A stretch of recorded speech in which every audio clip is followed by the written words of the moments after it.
Gazette du Togo, une vision sur l'actualité togolaise et sur le monde. Bonjour. Bonjour. Alors, dites-nous pourquoi cette rencontre avec les médias ce matin par votre association RAD Golf. Vous n'êtes pas sans savoir que depuis quelques semaines se déroulent des événements qui prennent des allures quelquefois dramatiques dans notre pays. Il y a des marches qui se font ici et là et qui quelquefois se terminent dans des événements qui nous interpellent.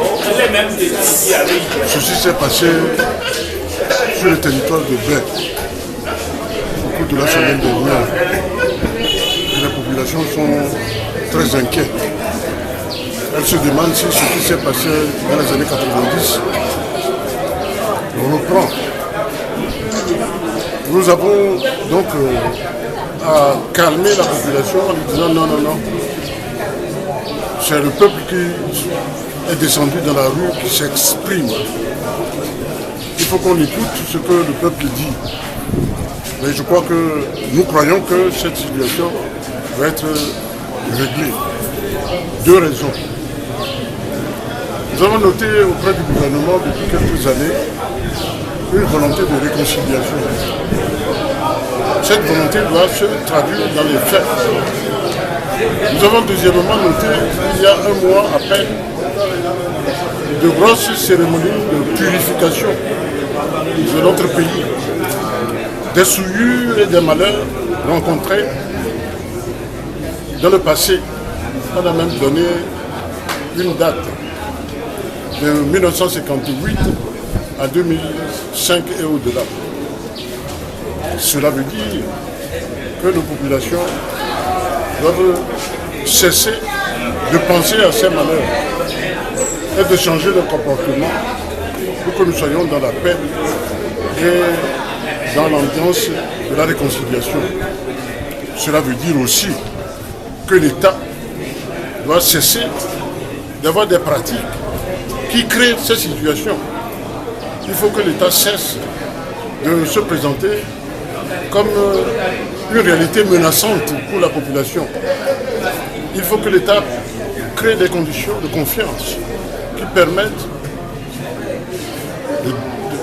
d'organiser le développement qui profite à tous. Et quand on vient dans le territoire de Bède, on se rend compte qu'il y a une jeunesse qui est abondante, qui demande une éducation, qui demande des emplois. Et si on ne règle pas ce problème-là, on n'empêchera pas que demain, les gens se réveillent et se mettent à contester, comme ça a été le cas en 90. Et comme ça commence à être le cas maintenant. Donc nous demandons à l'État de jouer son rôle. Protéger la population, son obligation. Respecter la population, parce que l'État est une émanation du peuple. Et le peuple étant souverain, le peuple, on ne peut pas l'empêcher de s'exprimer. Il faut qu'il s'exprime. Dès lors que l'expression se fait dans des conditions pacifiques et ordonnées. On ne nous a pas dit que la population utilise la violence. Donc si elle n'utilise pas la violence, nous demandons que la population s'abstienne de toute violence. Et nous demandons aussi à l'État d'écouter la population, de faire en sorte que la paix revienne et que nous puissions poursuivre le chemin sans encombre. L'armée, en tant qu'institution de l'État, est responsable de ces actes, ne devrait-elle pas répondre et donc être directement visée par cette plainte? Non, non, non. Voilà la situation. Les gens sont entrés dans des maisons. Qui ils sont? On ne sait pas. Nous disons qu'ils sont des hommes habillés. Ils ont battu les gens, ils ont lancé des gaz lacrymogènes. La plainte aura pour mission de vérifier si ces gens-là font partie de l'armée. s'ils font partie de l'armée, est-ce que c'est dans la réglementation de l'armée ou des forces de sécurité de pénétrer de la sorte dans les maisons et de faire les dégâts qu'ils ont fait? C'est ça notre question est là.